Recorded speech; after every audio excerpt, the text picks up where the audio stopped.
life isn't fair. And sometimes these questions of who's good looking, who's fat, and who's thin, sometimes they are relevant to the job at hand, to the task at hand, to the questions that are being asked.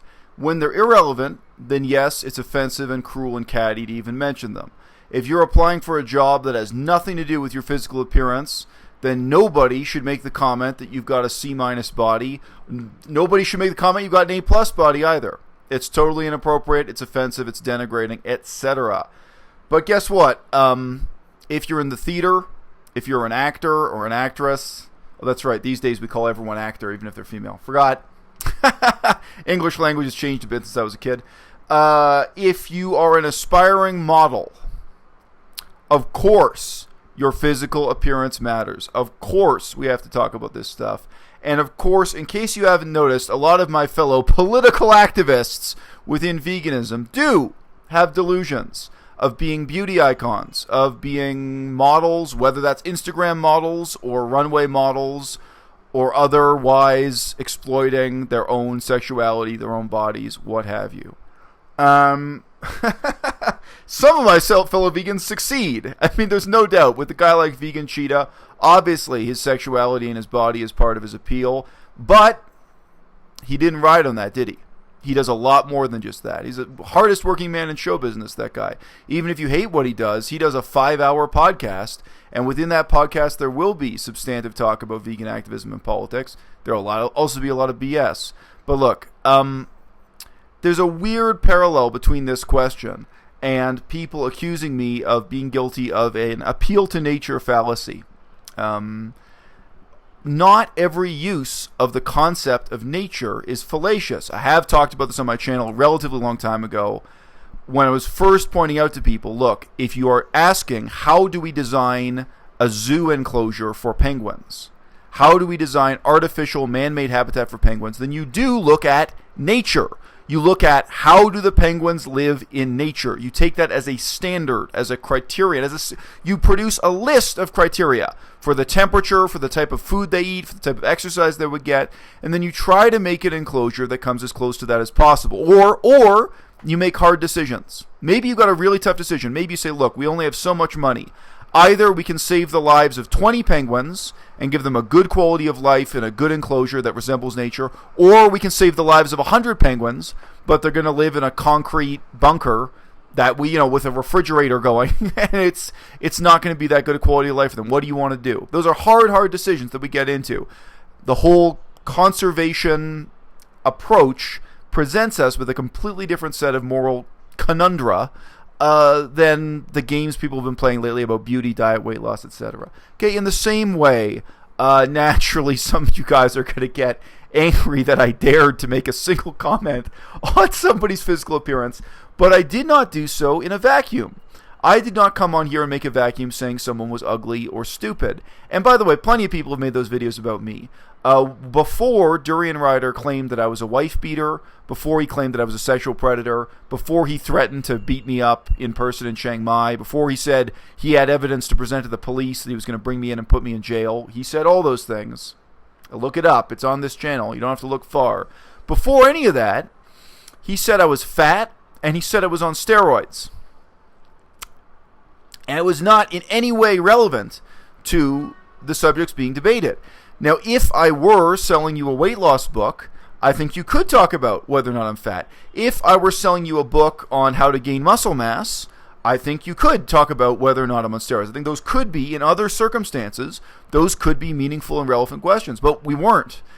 We were talking about things like whether or not it is ethical for a leader in the vegan community to falsely claim to have a disease that he does not have, or to falsely claim that he has cured a disease that he does not have. And I've made videos on this channel, you can go back and look at them, asking the question of, did Durian Ryder claim he had Crohn's disease? Sometimes he did claim this, sometimes he did not.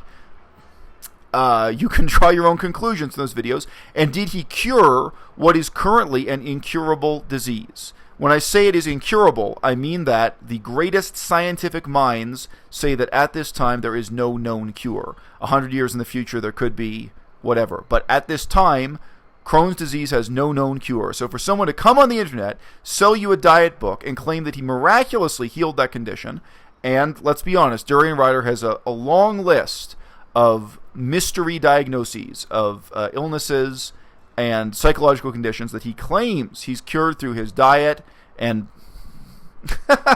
lifestyle choices that he wants to sell you as a package deal.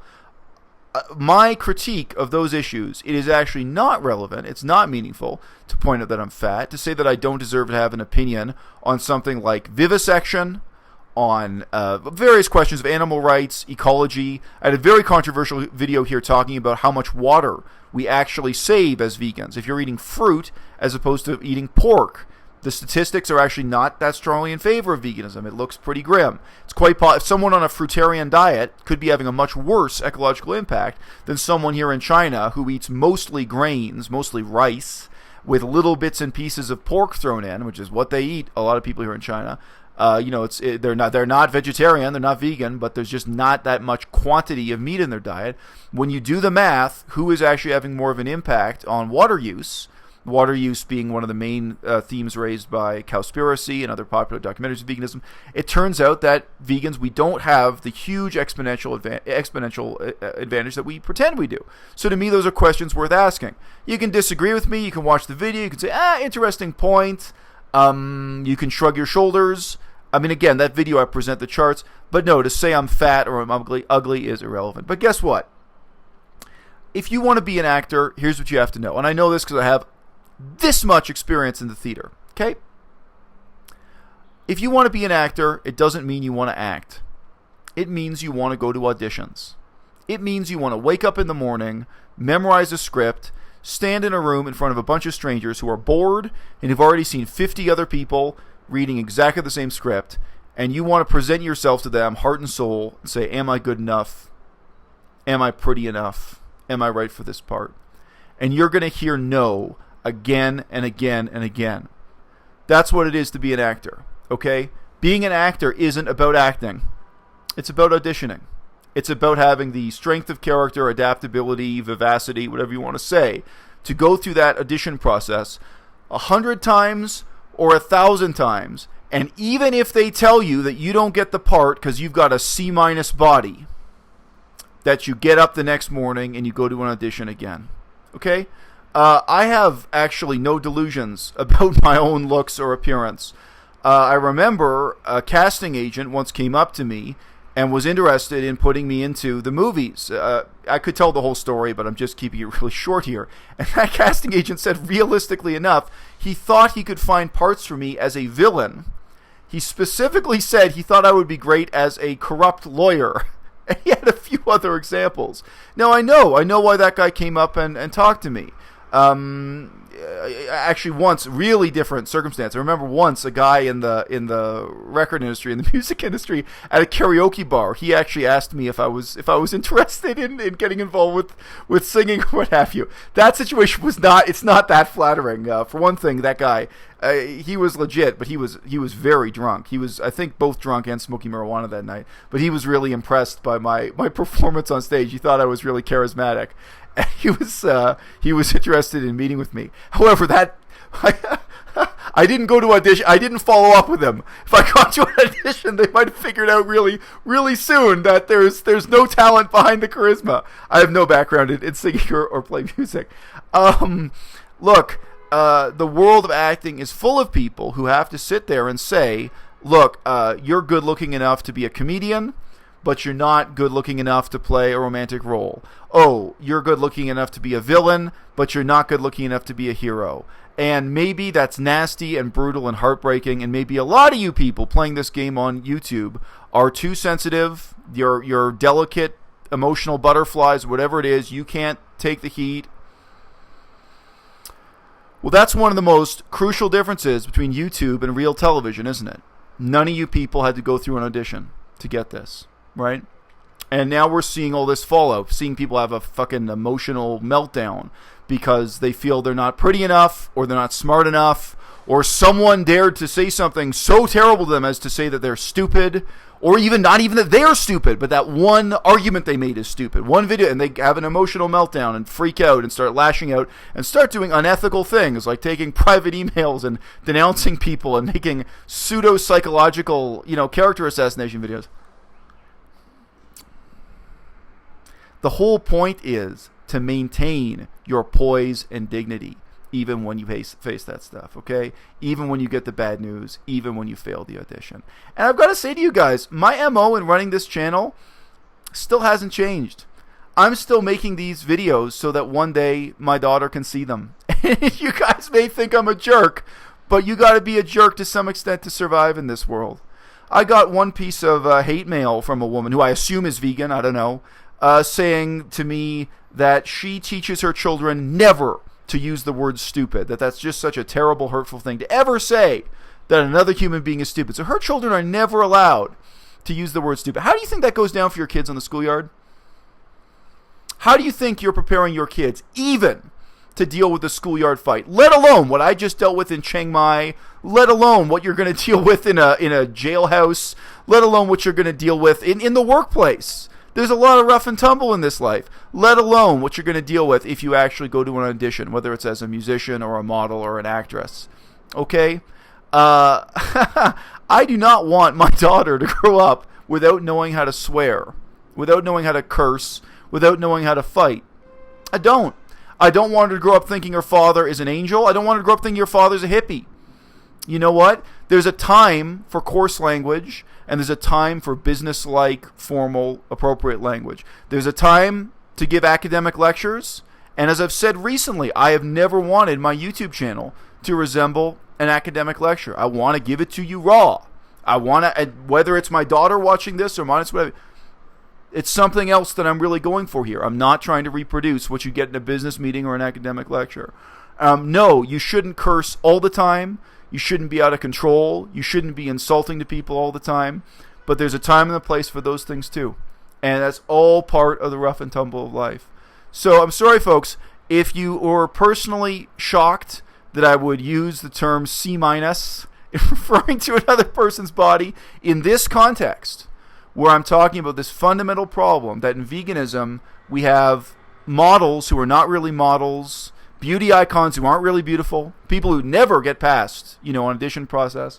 We have filmmakers who aren't really making films, activists who aren't really activists. We have intellectuals who are not really intellectuals. There's a lot of hollowness, to what's going on in the movement. The movement itself is not really a movement,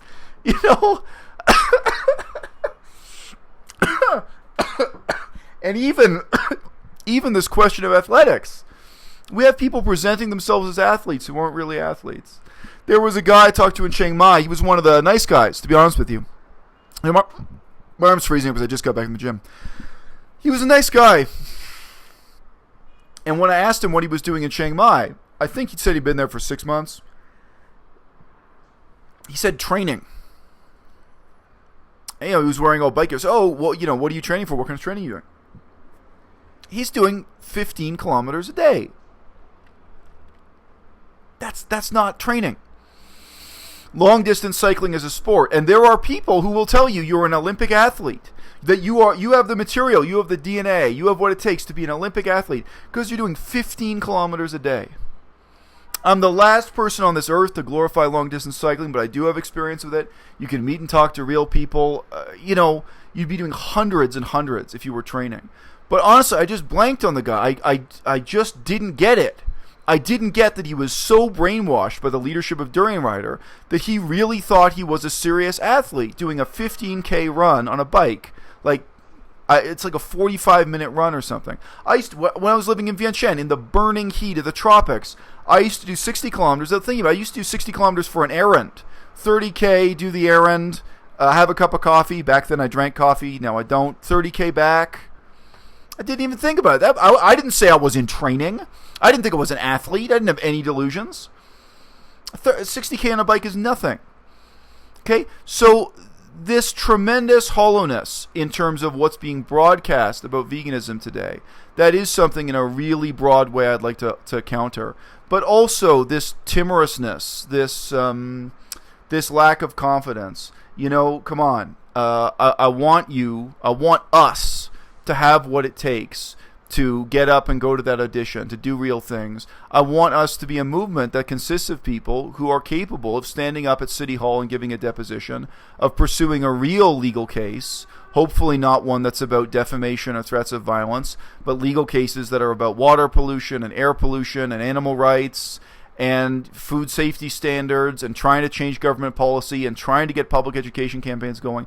I want to roll with a bunch of highly effective individuals who are really trying to save the planet, who are really trying to bring about, those first painful steps towards veganism being a meaningful movement, vegans being a meaningful community, vegans being a dynamic, ethically motivated minority in the world in the 21st century. That's what I'm about. And as I've said in other videos, can I have it this year? No. Can I have it next year? No. Can I have it within my lifetime? Maybe. But we're not going to get there by flattering each other. We're not going to get there by telling each other you're so beautiful when you're not. You're so great when you're not. You're such a great athlete when you're not. Oh, you could be a model when you can't. Not everyone can be a model, And even with language study, all the time you have to tell people, look, you think you can do this in 5 years, but you can't. Having realistic goals, giving people realistic expectations, down-to-earth feedback. That's an issue even when we don't have the kind of, pursuit of fame, money, sex, etc. on the internet. That, of course, is fueling a lot of what people pretend is activism. Okay, that's what I got to say to you guys this afternoon in China. And, as I said before, none of this stuff, I'm not ashamed of this, I'm not hiding this. I hope my daughter one day has the patience to watch this kind of material from me and know what kind of guy I am. Because when you look at my resume, what do you got? Veganism, Buddhism, Asian languages, First Nations, a.k.a. American Indians, Native people. It'd be really easy to imagine the type of guy I am when you just look at the facts about me and think I'm some kind of soft hippie. And I'm not. That's not who I am. I'm not the kind of person who would refuse to call you stupid in a private email straight to your face when I'm explaining to you that the reason why I don't want to talk to you anymore, the reason why I'm giving up on you, is that you're too stupid for me to spend the time doing it. I'm that honest with people, and I'm that real when I give them compliments as well. And I'm the sort of person where when I get death threats, I don't back down, and I'm not scared, and so on. There's a hard edge to me that I don't exaggerate and I don't glorify. But no, I'm not a hippie.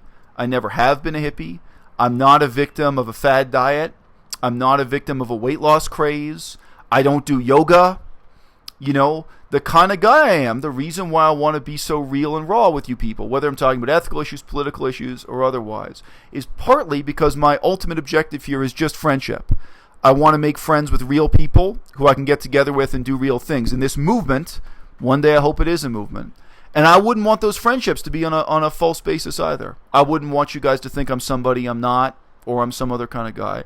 And also, bottom line, 10 years from now, my daughter can watch these videos, and she herself might imagine there's that stereotype. Oh, my dad's a hippie. My dad's one of these guys who goes around talking about peace and love and nonviolence. I do. I talk about nonviolence all the time. Nonviolence is a huge, crucial issue for me. But my vision of nonviolence is not based on an unrealistic, hippie, detached view of reality. It's based on a really deep appreciation for the history of political violence. And it's also based on a desire for all of us, fundamentally, to do the best that we can. That's actually a concept that's really gone out of fashion. People like to talk about good and evil.